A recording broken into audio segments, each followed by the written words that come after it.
हरि पनावा उनकर खैनी बेटी फुलावा रखनी उधार।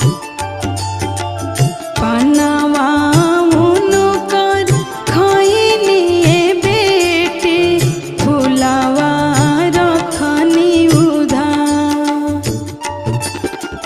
तुहरे करने बलुहरानी बेटी साजन छे काले दुआर। तुहरे करने बलुहरानी बेटी साजन